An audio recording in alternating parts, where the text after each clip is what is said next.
Hello, it's Dr. Rhonda Johnson, and today is Monday, May 24th, 2021. And I just have a warning before I begin.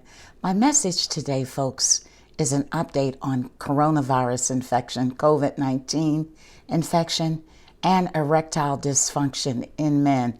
So if this is a topic that is uncomfortable for you, please turn this video off now. Thank you very much. Okay, now, for those who continue on, I have mentioned this before, that COVID-19 is known to cause widespread damage to blood vessels throughout the body. The SARS-CoV-2 virus, the virus that causes COVID-19, causes damage to the cell layer that lines the blood vessels, and these blood vessel cells are called endothelial cells.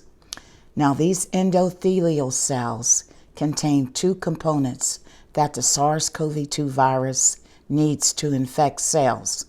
One you already know about, the spike protein receptor, and there's a special enzyme, which name I'm not going to go into. Now, it's been known that COVID-19 can cause erectile dysfunction in men who have recovered from the infection. And this also includes men who have had mild infections, not just the sick ones who were in the hospital for 2 to 3 months on the ventilator. These men had mild symptoms and were treated at home with supportive care. So there's been a lot of investigation into this, but I read a study which I wanted to share because it's the first published kind that looked at biopsy specimens.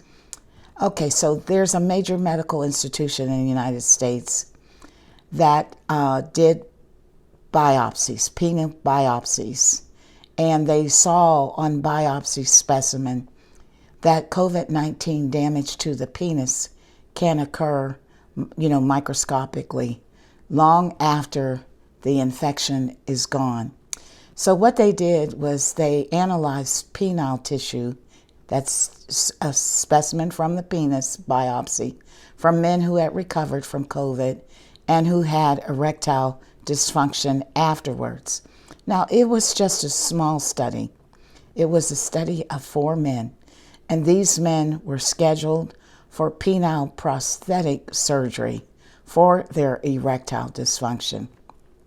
Now, on biopsy of the penile tissue, there were dramatic changes in men who had the COVID infection.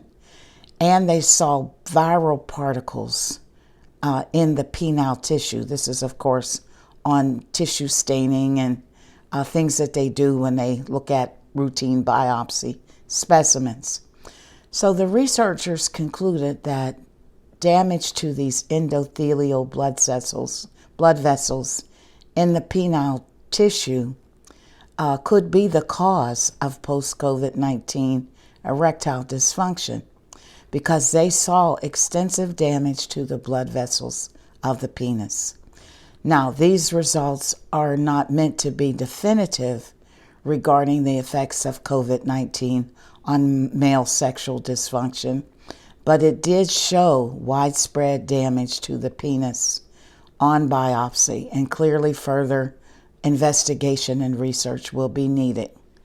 So the bottom line is, men, I need you to spread the word that coronavirus can cause damage to the penis, and that's through damage to the blood vessels that are in the penis, and it's because the endothelial cells have a lining which is damaged by the COVID viral infection.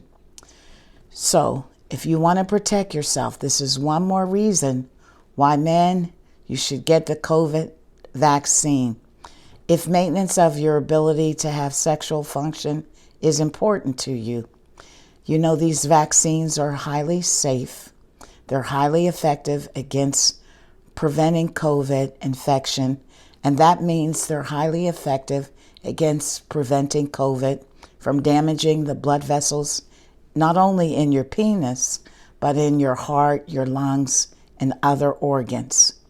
So if you're interested in getting vaccinated but not sure where to go, please, again, text 438-829. I'll repeat, 438-829. Just text that in, and you'll receive a text with options that connects you to vaccines.gov. And you'll get a text message that gives you options. You type in your zip code, and it'll tell you a couple of options where you can go. Now remember, there are 3 choices here in the United States for FDA emergency use COVID-19 vaccine. You can get the Moderna or the Pfizer, which are those 2 doses messenger RNA vaccines. They offer 95% protection against COVID. Or you can get the Johnson & Johnson vaccine, a 1-dose vaccine, which offers 86% protection against severe disease. The Moderna and the Johnson & Johnson vaccines are approved for those 18 years and up. The Pfizer vaccine is approved starting at age 12. Okay, that's my message today. I hope it's been helpful. Again, my purpose in doing these messages is to help educate and inform the public about this COVID-19 virus that we have been in, and to help save lives.